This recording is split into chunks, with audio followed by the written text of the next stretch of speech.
Yes, children, we have seen what was the civil disobedience movement. Now, let us discuss which were the group who participated in the civil disobedience movement and what were the reasons behind not to succeed the civil disobedience movement. Now, let us see who were the participants of civil disobedience movement. Okay, so let us see the peasants group. Which group we are going to discuss here? The peasants group, the farmer group. So these groups were divided into two parts. So which are these two parts? The rich peasants and the poor peasants. Let us discuss about the rich peasants. Who were these rich peasants and what was their role in the civil disobedience movement? These peasants were the from Patidar peasants from the Gujarat and the Jat peasants from UP. These peasants, these farmers were producer of commercial crops. Now you know the meaning of commercial crops. The crops which we produce in the plantation like sugar cane, like cotton, this type of commercial crops. So these farmers, these peasants were the producer of commercial crops.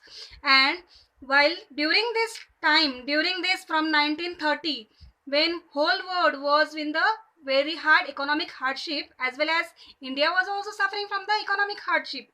So these peasants, these farmers were badly hit by the falling price and the trade depression. Now, one thing I wanted to tell you, because it is very much necessary here, as when there was a world war, that time during the world war time there was a great demand of Indian commercial crops in the European country. So these peasants were getting good money and good price for that. But now after the world war there was very much economic hardship, great hardship. Because of that they were not getting proper prices, and that's why they were very badly hit by the falling price. So but the reason was that they have to pay the revenue to the British government, because that time the government was Britishers. But they had to pay the revenue to the Britishers. But because of falling prices and because of trade depression, it was very much impossible for them to pay the revenue to whom? To the British government. And they put the demand in front of Britishers, but Britishers did not understood and did not listen their demand, and then they started going against of the Britishers. Their fight was against of revenue collection. Whatever revenue they have to pay to Britishers, that revenue they were not able to pay.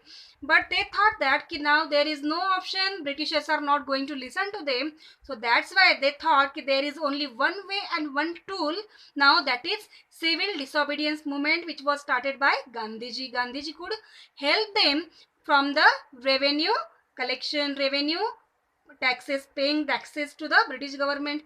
So that's why they supported civil disobedience movement. But when civil disobedience movement was called off by 1931 without any result, because of violent incidents were going on. Because of that, when the civil disobedience movement was called off by 1931, so that time these peasants were very much disappointed. Why? Because what they wanted to remit the revenue. They wanted to remit the revenue, because they were not able to pay the revenue. So they did not wanted to pay the revenue, but that demand, their wish, was not fulfilled by civil disobedience movement, and it was called off. That's why they were too much disappointed. And that's why when this civil disobedience movement was relaunched by 1932, when it was relaunched by 1932, so these peasants, rich peasants, did not participated in the relaunched civil disobedience movement. Hope you understand.